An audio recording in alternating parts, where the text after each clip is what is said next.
Hoje, nós vamos estar falando sobre, eu acredito que seja a parte 2 do assunto de ontem. Ontem eu me recordo ter abordado sobre família, lugar de servir, parte 1, e a proposta da gente falar sobre um Deus que serve e continua servindo, porque Ele não manda uma carta para você, um WhatsApp e vai embora. Ele vem, assopra a sua própria vida em você e passa a habitar em você. Então, de repente, você era um espírito vazio e, de repente, esse Deus vem e faz o quê? Começa a habitar no seu espírito até te transbordar. Olha que coisa maravilhosa. Isso aqui é você cheio de vida de Deus. Acho que você não ouviu de novo, né? Mas eu vou repetir. Estou querendo dizer que você estava vazio, lascado, e o Senhor teve misericórdia da sua vida, resgatou treva de dentro de você e plantou o próprio Filho amado dele dentro de você. Ou seja, quando Ele bate o olho em você, quem Ele vê? O próprio Filho. E Ele olha para você e fala: você é o meu Filho amado. Você é a minha filha amada. Então, aos olhos de Deus, você é santo, puro e perfeito. Só com inúmeras imperfeições na sua alma e no seu corpo, que inclusive pela presença dEle, Ele há de aperfeiçoar. Amém? É muita notícia boa para você levar para casa, fala sério. Você vibrou tanto com um bendito de um golzinho ontem, e eu te dou uma notícia violenta, violentamente feliz, e você não vibra? Então isso aqui somos nós somos o templo de Deus, nós somos a casa de Deus, a morada de Deus, nós não somos órfãos mais. Então esse Deus que serve habita em nós homens, nós mulheres, e nós no casamento poderemos agora ser servidos por esse Deus, servi-lo de volta e servir um ao outro. O nome disso é família.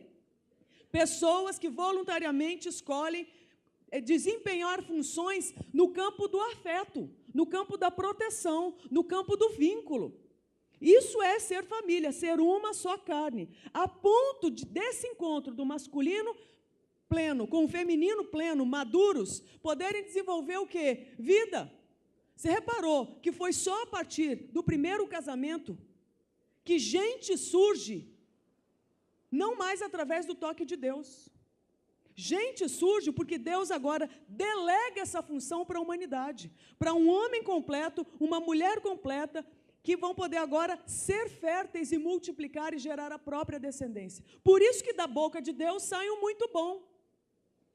Porque agora Ele olha para a terra, quem Ele vê? Uma só carne, masculino e feminino, e quem mais é assim? O próprio Deus. Ele olha para a terra e Ele fala: isso é muito bom, eu estou me vendo ali, eu cheguei na terra. Quando você faz sexo, é isso. É você celebrar o fim da sua solidão, de você ter recuperado o masculino ou o feminino, a ponto de vocês se tornarem um só, como o próprio Deus é. Por isso que o inevitável é o quê? Gera vida, gera descendência, gera afeto, gera produção de vida, gera essa energia vital de Deus. Então, veja bem, tudo isso é família. Aí você fala: que bênção que é o poder agora servir os meus filhos. Que bênção é o poder agora servir os meus netos. É verdade, mas eu quero te desafiar um outro raciocínio para a gente expandir os nossos horizontes. Nós não fomos chamados somente para servir o nosso ninho familiar. Nós estamos sendo desafiados por Deus para a gente expandir o horizonte. Adão e Eva recebem uma missão muito curiosa: guardem e cultivem o jardim. Então, quando você protege um jardim e quando você cultiva, a tendência dele é o quê? Produzir um raminho de orquídea? Ele brota e brota com força. E ele vai invadindo toda a terra. Esse era o objetivo de Deus, que a terra fosse um grande jardim, um grande lugar de delícias, e que a gente estivesse fazendo parte desse projeto. Então, existe um olhar de expansão na vocação que Deus nos dá, porque Ele tem esse olhar. Se tem alguém que não é miserável, é Deus. Se tem alguém que não é mão de vaca, mesquinho, é Deus. Se tem alguém que tem um olhar de, cara, bate o olho, sai da sua tenda e olha para o céu e olha para o tanto de grão de areia. Olha o tamanho, amplia seus horizontes. Esse é Deus e Ele quer nos dar essa mente. Só que existem alguns impeditivos. Então, para que o objetivo de Deus aconteça, que a gente sirva um ao outro no nosso âmbito familiar, e o segundo, que a gente comece a servir a humanidade, que esse é o nosso chamado, expandir, ampliar, multiplicar, fazer exalar o aroma de Cristo por onde a gente passar, deixar os rastros do Senhor Jesus Cristo através da nossa vida, por onde a gente for, é preciso que a gente esteja abrindo mão de 2 grandes inimigos. E eu vim falar sobre eles hoje.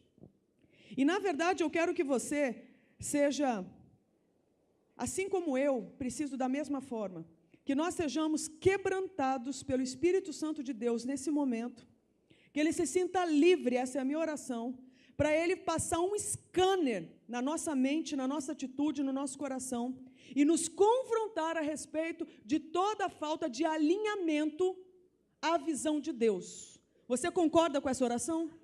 Então você está liberando o poder do Espírito Santo de Deus para Ele falar com você da forma que você vai entender, para Ele inclusive te corrigir e me corrigir. Amém? Essa é a nossa resposta? Então, se prepara, e eu que me prepare. Por quê? Porque o Senhor há de falar conosco. Nós vamos estar falando sobre uma palavrinha chamada cosmovisão. Já ouviu falar sobre isso? Cosmovisão, basicamente, é o quê? Eu vou trazer aqui um princípio.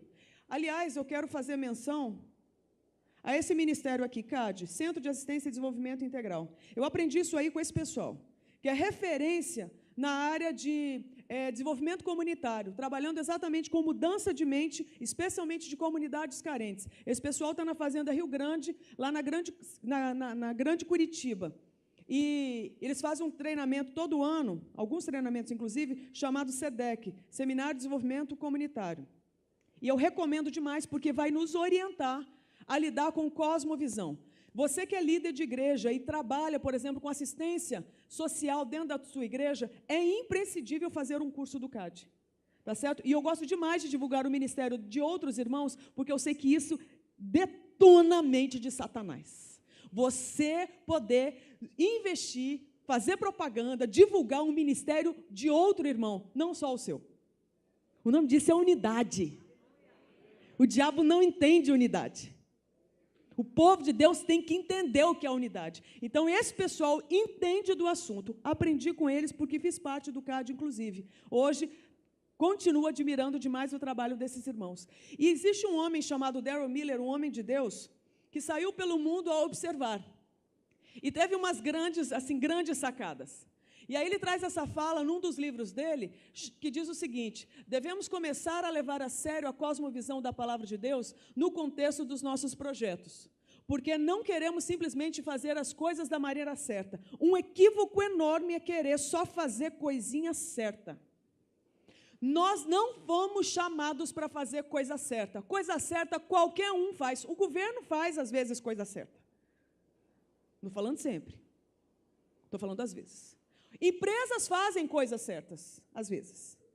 Nós não fomos chamados para fazer coisa certa. Coisa certa é para qualquer um fazer. Nós fomos chamados para o quê? Fazer as coisas certas com excelência. Em geral, isso significa o quê? Gerar vida. Vida, só quem tem vida é capaz de gerar. Certo, qualquer um bem-intencionado faz. Coisa do bem, qualquer um bem-intencionado faz. Mas nós não fomos chamados para não fazer a coisa má e fazer a coisa do bem. Porque, aliás, bem e mal estão em que árvore no Éden? Conhecimento é do mal? Conhecimento do bem e do mal. Que se você comer daquele fruto, o que acontece com você? Morre. Então, nós temos que entender, Deus não está nos chamando para fazer a coisa certa e deixar de fazer a coisa errada. Ué, André, você está querendo dizer que eu posso fazer, então, o que não presta? Não, eu estou te desafiando a um outro olhar. Nós fomos chamados para nos alimentar da árvore da vida. É outro patamar de existência, é outro olhar, é outro jeito de funcionamento, é outra operação de mente. Então, eu não me preocupo com bem e com mal, isso é muito pouco. O que Deus está querendo de você e de mim é que a gente tenha um foco, gerar vida. E isso passa por excelência. Aí não é só para os bons, aí é para os vivos.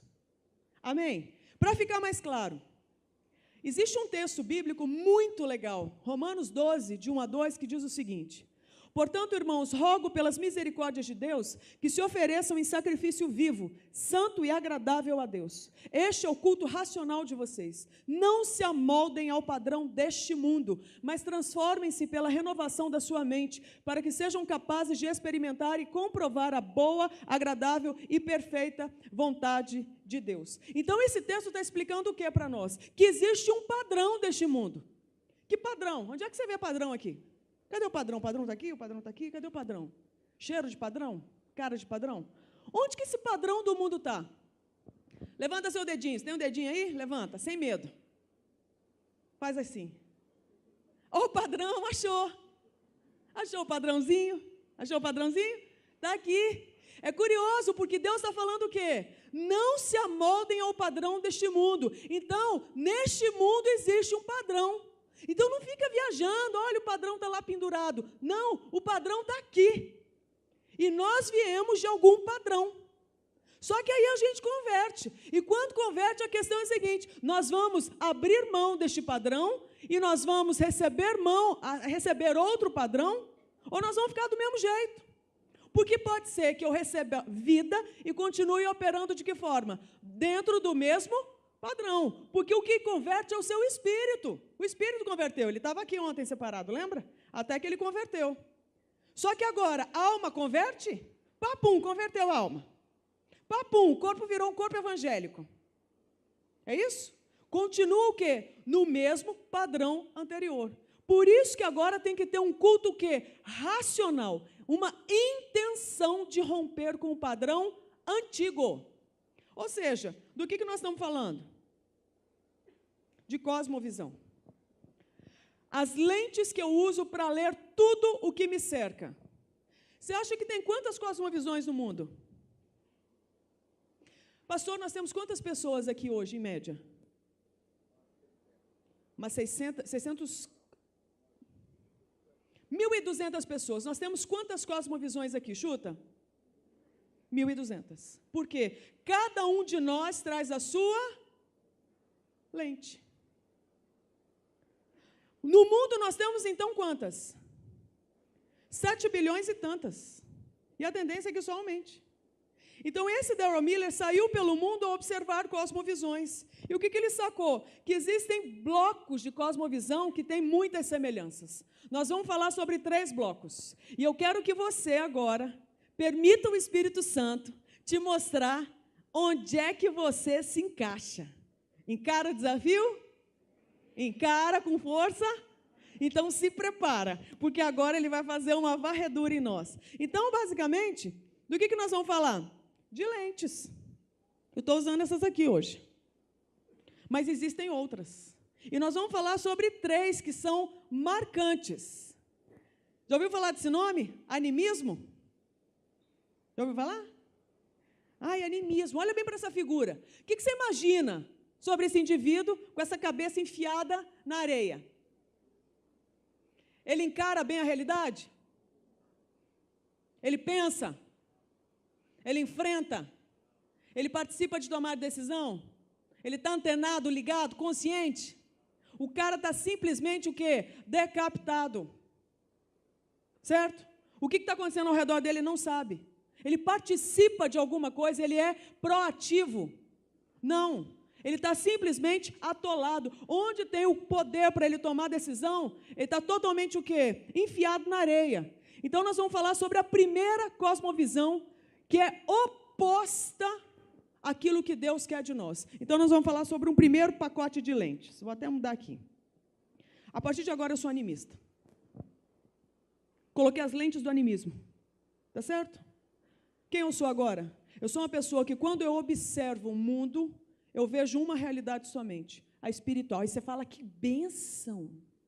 A irmã é uma benção. Porque para ela tudo é espiritual. Como ele é espiritual? Deixa eu te falar, isso não é bênção. Você sabe por quê? Gênesis 1:1 diz que no princípio Deus criou os céus, ponto final. Deus criou os céus? Criou, mas Ele também criou terra. A Bíblia fala que Deus veio e assoprou o nada. E aí Adão se torna um espírito vivente? Não, Deus assopra um corpo, que lá dentro também tem alma e também tem um espírito.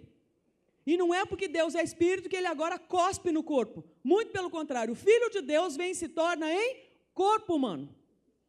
Certo? Então, veja bem, a realidade primordial dos animistas é acreditar que o mundo só é o quê? Um tremendo de um campo espiritual. Tudo é espiritual. Então, quem manda? Os deuses mandam, os espíritos mandam, as divindades mandam. Então, tudo que me cerca é regido exclusivamente por um panteão de deuses que determinam todas as questões da terra e de tudo mais. Você fala assim, mas isso não é verdade, Andréa? Isso não é verdade. Porque o Deus ou os deuses do animista, eu te pergunto, têm filhos? Eles não têm filhos. Eles são superiores. Eles não se identificam com quem está aqui embaixo. Então, na cabeça do animista, ele bate o olho em tudo, ele fala o quê? Eu sou um refém. Eu sou uma vítima, eu sou um ser, um cisco perdido no universo, que caí na besteira de estar vivo, e estou esperando um raio, que daqui a pouco, Deus ou os deuses vão enviar para mim, e eu posso ser fulminado a qualquer momento. Realidade, resultado, qual que é o meu principal objetivo na vida? Me dar bem. Por quê? Porque a qualquer momento esse Deus que é um juiz, que esse Deus que é um ditador, esse Deus que é poderoso, esse Deus que tem o poder de todas as coisas, ele pode me fulminar se eu fizer uma besteira. Existem nações e nações e nações governadas por essa cosmovisão equivocada. Eu te pergunto, qual que é a característica primordial do animismo? Uma das maiores tragédias que a gente enfrenta hoje, inclusive no Brasil. O fatalismo. Você sabe como que o fatalismo se manifesta? Com essa fala aí, ó. Pau que nasce torto, morre torto. Então, você pode desenvolver vários projetos na sua comunidade. Você pode desenvolver projetos muito legais. Funcionam? Não funcionam. Por quê? Porque a pessoa continua acreditando que nada vai mudar.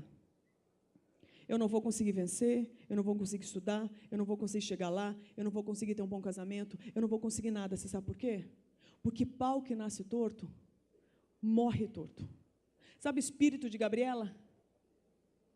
Eu nasci assim, eu vou morrer assim. Gabriela. Então você vai ver que isso aí é um entrave para a chegada do reino de Deus. Essas são pessoas, inclusive, vou citar alguns exemplos. Você chega, por exemplo, numa comunidade, como já aconteceu, por exemplo, no interior do Nordeste brasileiro. Vamos pegar em um sertãozão, tá? E aí, de repente, vem um índice de mortalidade infantil muito alto. Aí você pensa o seguinte, muita criança morrendo porque não tem, de repente, um posto de saúde. Só que é curioso, onde as crianças estão morrendo, tem posto de saúde. Onde as crianças estão morrendo, tem atendimento médico. Onde as crianças estão morrendo, tem vacinação. Mas as crianças continuam morrendo. Você para e pensa, por quê? Aí você tenta matar essa charada. Por que que onde tem acesso à saúde, continua tendo criança morrendo? Aí você vai descobrir que os pais não levam a criança para tomar vacina. Os pais não levam a criança para atendimento médico. Aí você fala assim, mas de repente porque não teve campanha de divulgação. Teve campanha de divulgação. Os agentes de saúde foram para as casas, divulgaram. Agora, por que que o povo não leva? Tenta matar essa charada. As crianças continuam morrendo. Continua tendo atendimento médico. E o povo não vai. Porque a lente daquela comunidade acredita no quê? Antes de levar para o postinho, eu tenho que levar onde? Na benzedeira. Na benzedeira. Porque eu não posso irritar o mundo espiritual. Eu tenho que blindar essa criança antes. E depois que passa por todo aquele processo ali, de benzeção, seja o que for, para onde que o pai e a mãe levam a criança? Para casa. O que acontece com a criança? Morre. E qual vai ser a conclusão que vai se ter a respeito disso? Por que a criança morreu? Porque Deus quis. Porque Deus quis. Então, qual que é a visão que essas pessoas têm? O mundo espiritual é que determina. Então, eu posso ter algum papel ativo diante desse processo? Não. Eu sou refém. Resultado, o que eu posso fazer aqui na terra? Tentar me dar bem. Por isso que eu me torno o quê? Um pagador de promessas. Por isso que eu me torno alguém que vive de o quê? De voto em voto. Porque daí eu faço coisas que eu acho que esse Deus quer e eu tento me dar bem. Você acha que isso é bíblico? Você acha que você tem que comprar o seu Deus? O primeiro gole vai para o santo. É isso que você acha que Deus precisa? Nós estamos falando de um Deus que vem e serve. Nós não estamos falando de um Deus, o nosso Deus, o Deus da Bíblia, não é um Deus que pede que a gente o carregue, é o contrário, Ele é que nos carrega. É ou não é? Então, Ele está querendo romper, tem que romper com isso. Muita gente dentro da igreja evangélica continua convertida, porém, com cosmovisão animista. Então, ela se vê como filha? Essa pessoa se vê como filha amada de Deus? Não, ela ainda se vê como alguém que a qualquer momento vai levar um raio de Deus. Então, nesse meio tempo, ela tenta ser o quê? Uma boa pessoa, fazer coisas que a pessoa acha que Deus gosta. Mas eu te pergunto, tem relacionamento com Deus? Não tem. Então, o objetivo dessa pessoa é o quê? Aplacar a ira de Deus. Você se identifica com isso? Alguém que não vê Deus como pai, mas vê Deus como um tremendo de um tirano, que vai ferrar com você a qualquer momento se você fizer uma besteira? Nós temos alguns registros na Bíblia de pessoas que acreditavam que funcionava assim. Tem um trecho sobre Jó, que fala que ele era o homem mais reto da terra. Mas ele tinha um grande medo, qual era? Perder todas as bênçãos que Deus dava. Tanto é que de madrugada, depois que os filhos festejavam, o que ele fazia? Acordava e ia fazer ofertas a Deus. Com medo. Tanto é que quando ele passa por tudo que passou, o que sai do coração dele? O que eu mais temia aconteceu e caiu sobre mim. Então era um homem que era quebrantado a Deus, mas tinha ainda uma cosmovisão equivocada. Se eu não fizer tudo certinho, Deus vai ferrar comigo. Então eu tenho que fazer tudo certinho para Deus me abençoar. Cuidado, porque isso é um perigo na nossa fé. Está claro até aqui, irmãos? Podemos ir para o outro inimigo? Inimigo número 2. Alguém está aí? Conhece esse indivíduo? Nós vamos agora para o outro extremo. Por isso nós vamos mudar de lente. Botar outra lente. Agora eu coloquei as lentes do quê? Secularismo. Muda toda atitude. Agora dá licença. Chegou que pode. Então agora, que é toda a realidade ao meu redor? Sabe o que é? Material. Enquanto no animismo ela era espiritual agora ela é o quê? Material com força. O que existe é o que eu vejo, o que existe é o que eu toco, o que existe é o que eu meço, o que existe é o que eu provo. Então o que existe é o quê? Sabe o panteão de deuses? Perdeu, já era, não existe mais. Então o que existe agora é um mundo concreto, tangível. Isso é palpável, que é o que existe. É o que eu posso provar, porque é aquilo que eu vejo, é aquilo que os meus sentidos podem degustar. Se eu toco, logo existe. Se eu não toco, não existe. Se eu provo, existe. Se eu não provo, não existe. Então nós estamos falando do quê? De um outro bloco de nações, de pessoas, que creem que o mundo agora é o quê? É aqui e agora. Conhece gente assim? Resultado, qual que é o objetivo primordial, a característica primordial do secularista? Consumir. Porque o objetivo dele é o seguinte, o raciocínio é esse, presta atenção. O amanhã existe? Não sei. A eternidade existe? Que eternidade, você está louca? Como é que você prova? O mundo espiritual existe? Você está vendo? Então não existe.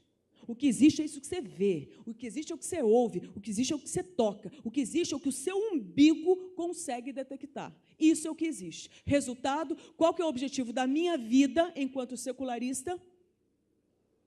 Acumular, acumular, acumular. Porque quanto mais eu tiver, aí eu sou. Eu sou o que eu tenho. Você acha que isso aí existe ainda na mente de pessoas, inclusive membros de igreja evangélica? Com força. Com força. E cada vez aumenta mais. Então agora existe um evangelho que as pessoas creem, que acreditam, que diz o seguinte: se é pobre, você está em pecado. Você tem carro velho? Você está em pecado. Você está com uma enfermidade? Você está em pecado. Porque acredita o seguinte: você só é abençoado de acordo com aquele tanto de coisa que você tem. Inclusive, você tem que ter muita coisa, porque quanto mais coisa você tiver, mais você consome. Então, você tem um celular, lançou outro, você está em pecado de ter esse antigo, porque você tem que ter o próximo, porque o seu objetivo na vida é o quê? Acumular cada vez mais. Você acha que isso aí está em voga, está na moda nos nossos dias? Demais, gente. Teologia da prosperidade é o quê? É uma praga que tem avançado nos nossos dias, colocado um bezerro de ouro no trono de Deus, dentro da igreja. Mas é uma praga que está destituindo Deus do trono dele. E é um amor ao tal do ouro que eu nunca vi. E a gente esquece o que está escrito em Apocalipse, que o ouro volta para o lugar dele, vai virar o quê? Chão para a gente pisar. Mas não senhor da nossa vida. Então isso aqui é o reino de Mamon. Veja bem, eu não estou falando contra ter coisas. Nós precisamos de coisas, mas nós não existimos para as coisas. Nós existimos para nos relacionar bem com Deus, conosco e com o próximo. Nesse meio tempo a gente usa coisas. Usa coisas. Agora, boa parte do nosso pecado como igreja reside ou no animismo ou no secularismo. E no Brasil, que era uma nação majoritariamente animista, nós temos nos tornado cada vez mais secularistas. O Douglas confrontou muito isso na palavra dele. Que nós temos que nos arrepender muitas vezes não é do que fizemos de errado, mas é do certinho que nós fizemos com a motivação errada. Então eu dou o dízimo para manipular Deus, eu dou oferta para manipular Deus, eu faço jejum para manipular Deus, eu faço tudo isso por quê? Por causa do reino de Deus ou por causa do meu?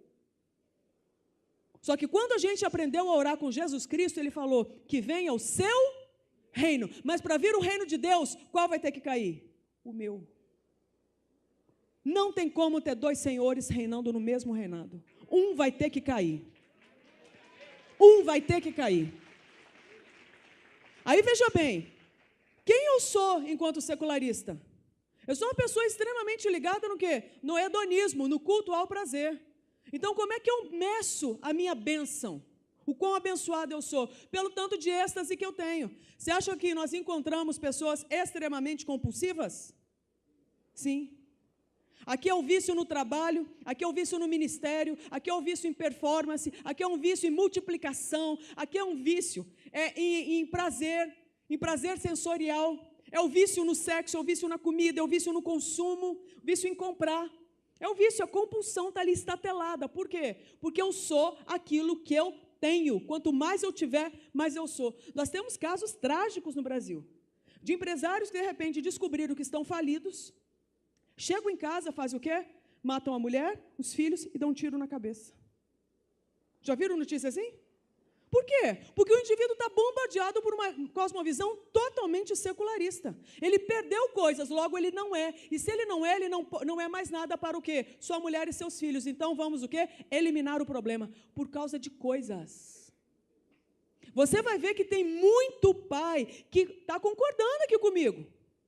Nossa, está amarrado em nome de Jesus, todo espírito de secularismo. Está amarrado, manda fogo, Jeová. Mas se seu filho e sua filha disserem, eu tenho um chamado para missões, o que você vai dizer para ele? Filho, e a nossa empresa? Filho, você vai viver do quê? De fé? Hã? Aí você vai ver se é só discurso ou é realidade. Uma coisa é você consagrar um menino aqui, aí o menino tem um chamado, você fala o quê? Está amarrado em nome de Jesus. Já viu esse modelo? Aquele amigo que não veio, você não, claro. Glória a Deus, né? A gente pode falar deles, que eles não estão aqui? Então, está claro o secularismo, gente? Tá? Vamos para o outro, para a gente sair daqui com esperança? Vamos sair daqui com esperança? Vamos mudar logo essa praga aqui? Vamos botar outra? Vamos botar outra aqui? Terceira e última cosmovisão para a gente sair daqui com esperança. Amém?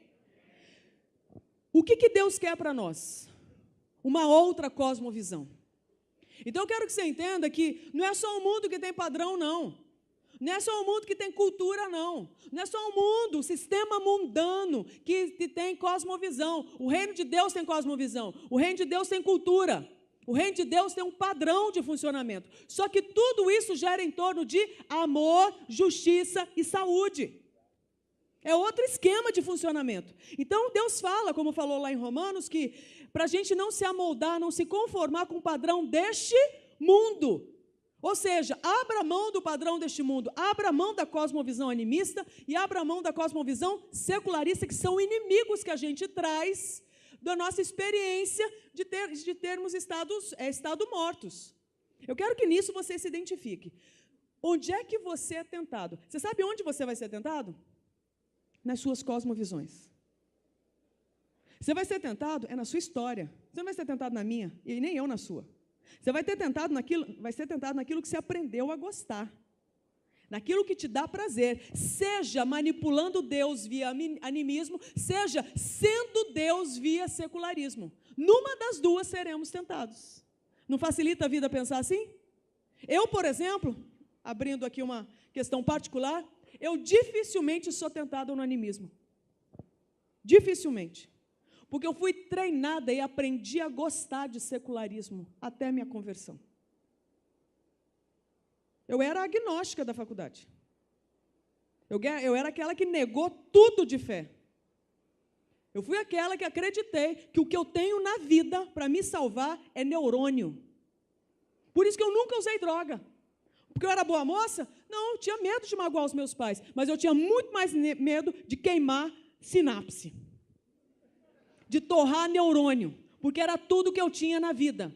Porque era uma cosmovisão secularista. Então, eu estou abrindo a minha para você se sentir encorajado a ser confrontado por Deus e identificar a sua. Não é bonito falar isso. Então, eu me tornei uma arrogante, uma orgulhosa, uma prepotente, mas um vazio enorme que só quando Ele chegou, matou a minha fome e a minha sede. Matou minha fome e minha sede. E aí, o que eu recebi de Deus? E você recebeu quando você nasceu de novo? A proposta de um reino, de um governo, de um funcionamento, de uma ética, de uma cultura, de um Deus que quer nos ensinar a viver do jeito que é o único jeito que funciona bem para nós, o teísmo bíblico. Então, do que nós estamos falando agora? De alguém que acredita que existe um mundo espiritual, sim. Não acredita? Acredita, pô. Mas também acredita que existe um mundo material. Só que a grande realidade primordial de quem está com os óculos, as lentes do teísmo bíblico, é acreditar que o quê? Essa realidade primordial é relacional. Existe um Deus, sim, que criou céus e criou a terra, e Ele quer fazer a ponte entre nós. Ele, inclusive, se torna o caminho entre nós. Ele, inclusive, se torna a vida que eu preciso ter para viver. Ele, inclusive, é aquele que me empodera para ser o que Ele construiu, planejou para que eu me tornasse. Ou seja, é um Deus que não é um Deus distante, não é um Deus iracundo, é um Deus santo, justo e perfeito, mas que tem misericórdia de mim e bons pensamentos a meu respeito, a ponto de vir habitar em mim pela fé e me ajudar a chegar na estatura plena de Cristo, seu Filho amado. Você está vendo que é outra parada? Existe esse Deus, existe, mas Ele também não está lá, Ele é Emmanuel e está aqui conosco. Essa é a diferença, é céu na terra. Amém? Esse é o nosso Deus. Você tem que sair daqui empapuçado dessa verdade, porque senão você vai continuar sendo o mesmo que de repente nasceu de novo, mas continua carnal, crendo num monte de mentira e no final você reinando. Nós não queremos isso, amém, irmãos?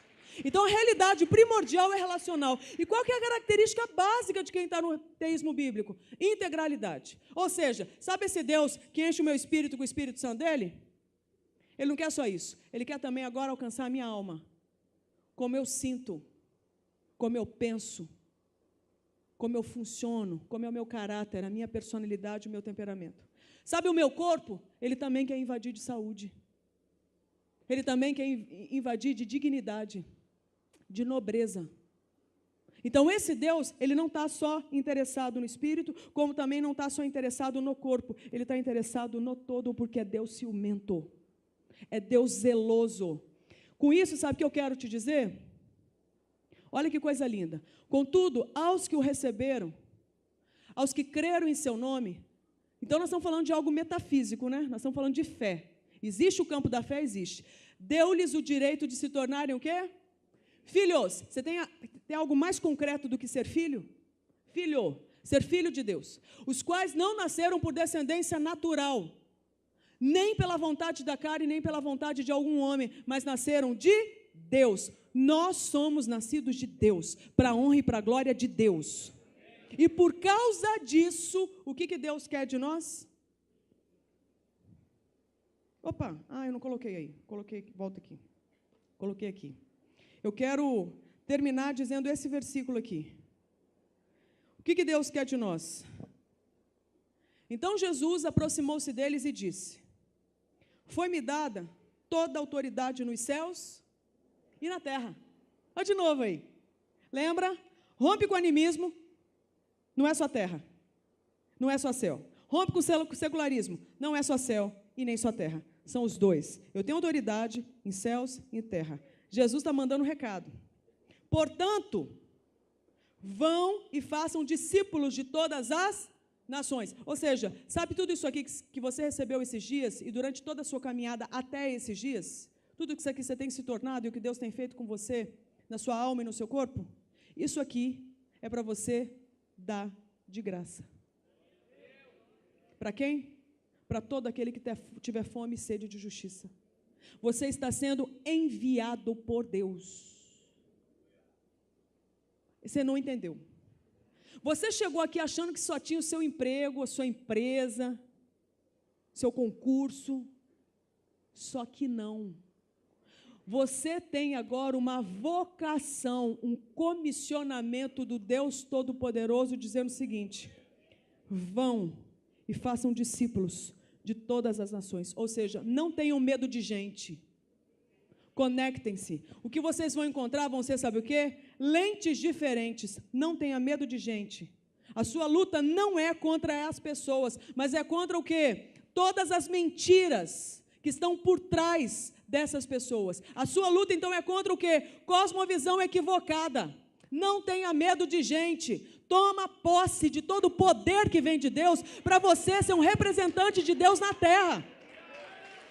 Você está entendendo? Não tenha medo de homossexual, não tenha medo de morador de rua, não tenha medo de presidiário, não tenha medo de empresário, de político.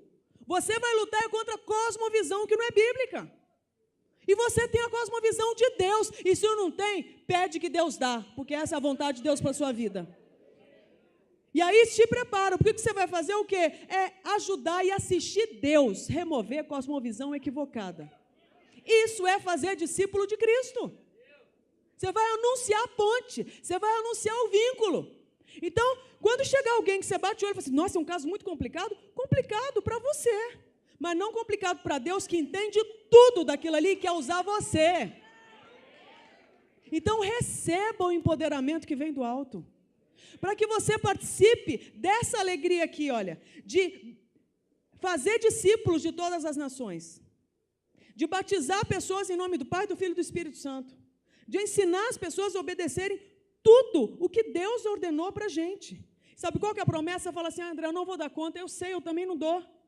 Mas Jesus, sabendo que a gente ia falar isso, que Ele bota no último momento da grande comissão.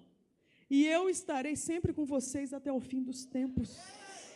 Nós não temos desculpa, a gente pode dar certo. A gente pode dar certo, a gente pode ser relevante para a nossa geração. A gente pode melhorar o planeta, a gente pode melhorar a vida das pessoas. Não na nossa força e no nosso poder, mas no poder que já habita em nós. Já habita em nós. Agora, o que a gente precisa? É obedecer o comando que vem do alto. Parar de mimimi e obedecer.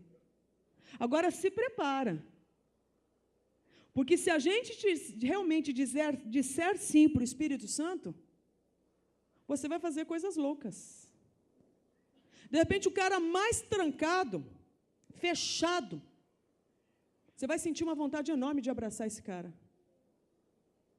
De repente, a pessoa mais bocuda e não sei o quê, você vai ter vontade, talvez, de lavar os pés dela. De repente, aquele filho, que você sabe que está com uma lista de erro, você vai ouvir de Deus, chegar para ele e falar: filho, eu quero te pedir perdão. Quando você precisou, eu não estava. E você se tornou e sei que você se tornou. Como eu não posso mudar, eu posso mudar. Não posso mudar você, mas eu posso ser mudado. Quero te pedir perdão. Se eu pudesse voltar atrás, eu voltaria. Então, veja bem. Se jogar na mão de Deus, é permitir que esse Deus assopre você e te leve para onde Ele quiser. Agora, se prepara antes de você ficar com medo, porque a vontade de Deus para a sua vida é boa, agradável e perfeita. A minha pergunta para a gente fechar é a seguinte: alguém aqui se identifica a uma predisposição a animismo ou a secularismo? Que gostaria de fazer renúncia hoje? Levanta que nós vamos renunciar agora.